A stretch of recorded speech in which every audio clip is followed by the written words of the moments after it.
Hello दोस्तों, फाइनलेशन को लेकर के डिटेल में डिस्कशन हम इस वीडियो में करने वाले हैं। फाइनलेशन में क्या क्या करना होता है। पहली बात तो अपनी यही रहेगी कि फाइनलेशन में क्या क्या करना होता है। सभी कामों को लेकर के अपन बात करेंगे, सभी महत्वपूर्ण स्टेप, जैसे कि आपको इंटर्नशिप की डायरियाँ जमा होएंगी, आपका इंटर्नशिप वाला जो सर्टिफिकेट है वो जमा होएगा, और साथ में ही आपका टीचिंग एड या फिर आप उसे चार्ट मॉडल कह सकते हैं, तो वो आपको जमा करवाना होगा। उसको लेकर के टीचिंग एड आपको तैयार करना होगा, वो बात रही। और फिर उसको आपको स्कूल में एक प्रेजेंट भी करना होगा, पढ़ाना भी होगा थोड़ी देर के लिए। तो वो सारी चीज़ें किस प्रकार से मैनेज करनी है वो अपन इस वीडियो में डिस्कशन करने वाले हैं। और दूसरा हम यहाँ पर बात करेंगे कि आपको क्या क्या सावधानी भी रखनी है उस दौरान में। तो वो सारा डिस्कशन हम इस वीडियो में करने वाले हैं, सारे आपके डाउट्स को दूर करने वाले हैं। तो फाइनलेशन को लेकर के अगर आपका कोई भी डाउट है किसी भी प्रकार का, तो ये वीडियो आपका उस चीज़ में मदद करने वाला है। पहली बात दोस्तों, यहाँ पर देखिए, एक चार्ट के माध्यम से आपको समझना है कि फाइनलेशन में मोटे तौर पर क्या क्या काम आपको करने पड़ सकते हैं। यहाँ पर दोस्तों पहली बात तो आपको जो इंटर्नशिप डायरिया मिली है वो सारी जमा हो जाने वाली है। काफ़ी कॉलेज में पहले ही जमा कर लेते हैं, बट नॉर्मली अधिकतर कॉलेजों में आपका फाइनलेशन के टाइम पर ही इंटर्नशिप की सभी डायरिया जमा होती है। इसमें भी दोस्तों डायरियाँ कुछ ऐसी रहती हैं कि जैसे आपका फाइनलेशन के लिए अलग डायरी होती है, कुछ कॉलेजों में वार्षिक पाठ योजना को लेकर के रहती है, और अलग अलग डायरी रहती है। एक इंटर्नशिप वाली रहती है, 96 दिन वाली जो डायरी रहती है, कक्षा अनुभव वगैरह नाम रहता है उसका, विद्यालय अनुभव कार्यक्रम, तो वो डायरी रहती है। तो ये सारी जो डायरियाँ हैं वो भी आपका फाइनलेशन के दौरान ही जमा होती है। उसी के साथ में इंटर्नशिप जो कंप्लीट होने का सर्टिफिकेट है वो आपको तैयार कर लेना है, तो वो जमा होएगा उसी के साथ में। काफ़ी कॉलेज में ये सारी चीज़ें पहले भी जमा कर लेते हैं, बट अधिकतर कॉलेजों में इंटर्नशिप का जो सर्टिफिकेट है कंप्लीट होने वाला और आपकी इंटर्नशिप डायरियाँ इसी टाइम पर जमा होती है। तो ये सारी आपको कंप्लीट कर लेनी है। किसी स्टूडेंट की अगर बच रही है, अभी तक डायरियाँ फिल नहीं करी है, तो डिस्क्रिप्शन में अपना टेलीग्राम चैनल का लिंक दिया हुआ है, लोक में स्टडीज टेलीग्राम चैनल आपको ज्वाइन करना है। 14,000 से ज़्यादा BST से BEd स्टूडेंट्स उधर जुड़े हुए हैं, तो आप भी ज्वाइन होइए। वहाँ से आप जाएंगे दोस्तों, अपने चैनल के अबाउट सेक्शन में आपको जाना है। वहाँ पर आपको फाइल्स वाला ऑप्शन दिखेगा। फाइल्स वाले ऑप्शन से आप थोड़ा सा नीचे स्क्रॉल करते हुए जाएंगे तो आपको सारी फाइल्स लगभग वहाँ पर मिल जाने वाली है। अगर कोई डाउट वगैरह रहता है उसको लेकर के, तो अबाउट में ही मेरी ID मेंशन करी हुई होगी, तो आप वहाँ पर अपना मैसेज डाल दें।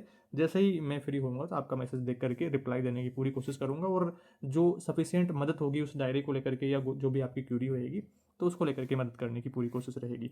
उसके बाद में दोस्तों अब बात करते हैं अगला स्टेप क्या रहेगा। अगला स्टेप आपका रहता है जो आपको जो फाइनलेशन के लिए टॉपिक मिला है उसके लिए आपको चार्ट या फिर मॉडल जो आपको बनाना होता है वो किस प्रकार से करना है। नॉर्मली अधिकतर कॉलेजों में क्या करते हैं कि थर्माकोल वाली जो सीट है उसके ऊपर 3D मॉडल टाइप में बनवा लेते हैं। कुछ एग्जांपल्स मैं आपको स्क्रीन पर दिखा दे रहा हूँ, तो इस प्रकार के मॉडल चार्ट्स बनाए जाते हैं। और अधिकतर में क्या करते हैं कि सिर्फ नॉर्मल सीट के ऊपर फोटो फ्रेम लगा दिया, जैसे शिवाजी का, विवेकानंद जी का, तो ऐसी फोटोज़ भी काम में ले लेते हैं। जिस प्रकार का आपका टॉपिक है उस प्रकार के आपके टीचिंग एड्स वहाँ पर रहते हैं।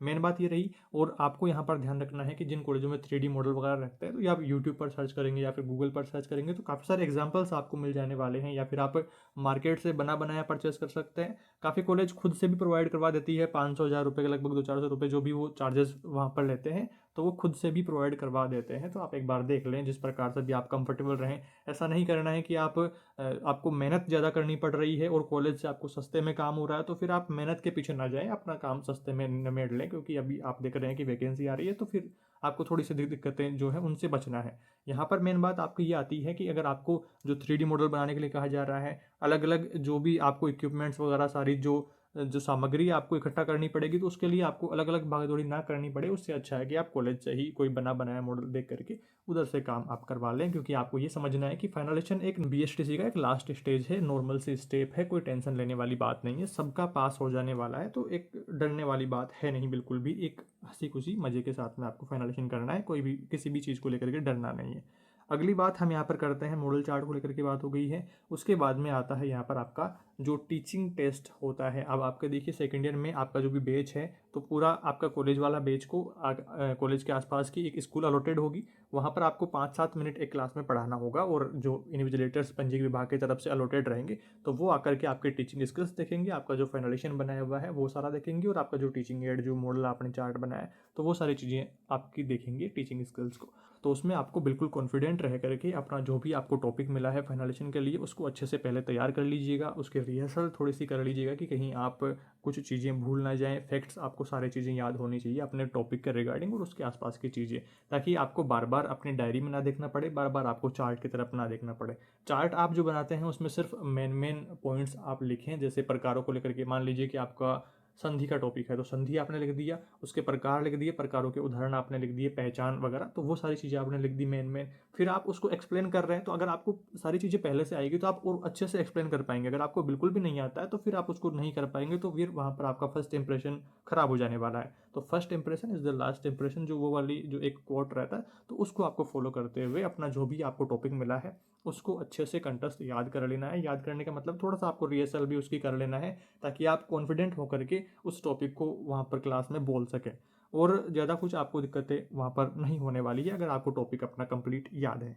जिस प्रकार से आप स्क्रीन पर देख रहे हैं कि मैंने फाइनलेशन की जो मेन चीज़ें थी उनको किस प्रकार से एक चार्ट की तरह बनाया है, तो अगर आपको शामपट पर अपना टॉपिक प्रेजेंट करना है तो ऐसे ही शॉर्ट में 4-5 बातें जो कि आपके टॉपिक की हाईलाइटेड बातें हैं, तो उनको लेकर के आप शामपट से थोड़ा सा कनेक्शन बच्चों को बनाएंगे कि बच्चों हम आज मान लीजिए कि संधि का ही उदाहरण लेकर के चल रहे थे, तो संधि को ही हम डाल देंगे। तो संधि हमने पढ़ी तो संधि आप लिख देंगे कि संधि हम पढ़ने वाले हैं। परिभाषा आपने बोल करके बता दी कि संधि क्या क्या होती है, तो वो बता दिया है। 2-3 आपने एग्जांपल्स दे दिए। फिर उसके बाद में उसके पार्ट्स आपने बता दिए कि कितने भाग होते हैं संधि, कितने प्रकार की, तो वो सारे बताया। फिर उसके जो पहचान का जो तरीका है वो सारी चीज़ें आपने बताई। तो मेन चीज़ें आप शामपट पर लिखेंगे। जिस प्रकार से फाइनलेशन की मेन बातों को मैंने हाईलाइट करते हुए 4-5 डिब्बे बना करके थोड़ा सा ऐसे अट्रैक्टिव उसको बनाया है, तो ऐसे ही आप यहाँ पर शामपट वाला जो काम रहेगा आपका, टीचिंग जो भी आपका रहेगा 4-5 मिनट के लिए ही आपको टाइम मिलने वाला है, तो उस टाइम पीरियड के बीच में थोड़ा सा क्रिएटिव आप करने की कोशिश करें। उसके अलावा एक और स्टेप रहती है वाइवा को लेकर के। तो वाइवा में आपको यहाँ पर ध्यान रखना है, जैसा कि फर्स्ट ईयर में आपका वाइवा हुआ है तो कुछ कॉलेजों में वाइवा हो जाता है, सेकंड ईयर में भी कुछ में नहीं होता है, तो आप अपनी कॉलेज के अकॉर्डिंग देखिएगा। अगर वाइवा होता है तो उसमें भी बेसिक्स प्रश्न रहते हैं, तो कोई दिक्कत समस्या नहीं होनी चाहिए। फाइनलेशन के प्रश्न किस प्रकार के रहेंगे, तो ये एक डाउट रहता है बड़ा, तो आपको कुछ फुल फॉर्म को लेकर के प्रश्न पूछे जा सकते हैं, या फिर अभी एनईपी 2020 वाला नया आपकी अपनी शिक्षा नीति आई है तो शिक्षा नीति को लेकर के कुछ प्रश्न पूछ सकते हैं, या फिर मिड डे मील वगैरह को लेकर के और स्कूली शिक्षा से जुड़े प्रश्न पूछ सकते हैं कि इंटर्नशिप कितने दिन की है, इंटर्नशिप में आपने क्या क्या किया। किसी बच्चे को टॉपिक समझ में नहीं आ रहा है तो आप उसको किस विधि से अच्छे प्रकार से समझा सकते हैं, व्याख्या विधि क्या है, प्रश्नोत्तर विधि क्या है, इस प्रकार से आपको पूछ सकते हैं। आपको क्वेश्चन का आंसर आता है तो आप बता दीजिएगा, अगर नहीं आता है तो आपको चुपचाप खड़े रहना है कि सर जी मुझे नहीं आता है। कोई दिक्कत समस्या नहीं है, 2-5 नंबर ऊपर नीचे आपका चलता रहता है, बट आप ये मान करके चलिए कि 80% से ज़्यादा ही मार्क्स आपको मिलने वाले हैं। नॉर्मली आपका जो ये सारा सिस्टम रहता है फाइनलेशन को लेकर के 150 मार्क्स का रहता है और 60 नंबर पासिंग मार्क्स चाहिए। और जितना मैं ऑब्जर्व कर पा रहा हूँ इतने सालों से, तो वो सारी चीज़ें आप देख रहे हैं कि 120-30 से ज़्यादा ही नंबर सबके देखने को मिलते हैं, तो कोई दिक्कत इनमें नहीं रहती है। ये सारी बात रही फाइनलेशन को लेकर के। फाइनलेशन में कोई भी किसी भी प्रकार की फ़ीस नहीं होती है। फ़ीस को लेकर के काफ़ी सारे कमेंट्स रहते हैं कि हमारे कॉलेज वाले 500-1000 रुपये चार्ज कर रहे हैं, तो वो कोई आपकी फ़ीस नहीं होती है। आपका जो भी काम होता है उसको ऑफिशियली ना करवा करके जल्दी फॉर्मेलिटीज़ के रूप में करवाने के लिए हो सकता है कॉलेज वाले थोड़ा बहुत कुछ चार्जेस लें, बट ऑफिशियली कोई भी किसी भी प्रकार का चार्जेस फाइनलेशन को लेकर के नहीं होते हैं, ये आपको जानना है। अगर आपको कॉलेज से ही मॉडल चार्ट वगैरह बनाया मिल रहा है तो उनके हो सकता है आपसे चार्जेस लिए जाए, बट ऑफिशियली कोई चार्ज नहीं होते हैं। तो इस प्रकार से ये सारी चीज़ें फाइनलेशन में जो कि आपको ध्यान में रखनी होती है, इनको लेकर के पहले के सालों में भी हमने काफ़ी सारे वीडियोस बना रखे हैं, तो काफ़ी सारे स्टूडेंट जो सर्च कर लेते हैं कि ऊपर की फाइनलेशन में क्या करना होता है, अगर मुझे पढ़ाना है तो पढ़ाना किस प्रकार से है फाइनलेशन में, तो वो सारी चीज़ों के ऊपर हम अलग अलग वीडियोज़ पहले बना चुके हैं। अभी इतना टाइम नहीं बचता है कि मैं अलग अलग टॉपिक्स पर वीडियोज़ लाऊँ, तो कोशिश यही रहती है कि एक कंप्लीट वीडियो जिसमें आपके जो भी डाउट्स रहते हैं उनके इर्द गिर्द सारी बातें आपको बता दी जाएँ, तो आपका डाउट एक ही वीडियो में दूर हो जाए, यही कोशिश रहती है आगे आने वाले दिनों में भी इसी प्रकार से। बिल्कुल चाहे महीने में एक ही वीडियो आए, बट वो आपकी सारी चीज़ों को, सारे डाउट्स को दूर करने वाला हो, यही कोशिश रहेगी। इस वीडियो में दोस्तों इतना ही। आई होप इस वीडियो में आपके सारे डाउट्स दूर हो गए हैं। कोई भी डाउट समस्या इसके रिगार्डिंग रहती है तो कमेंट करके बताएं। कमेंट का रिप्लाई देकर के आपके डाउट्स को दूर करने की पूरी कोशिश रहेगी। Thank you for watching this video.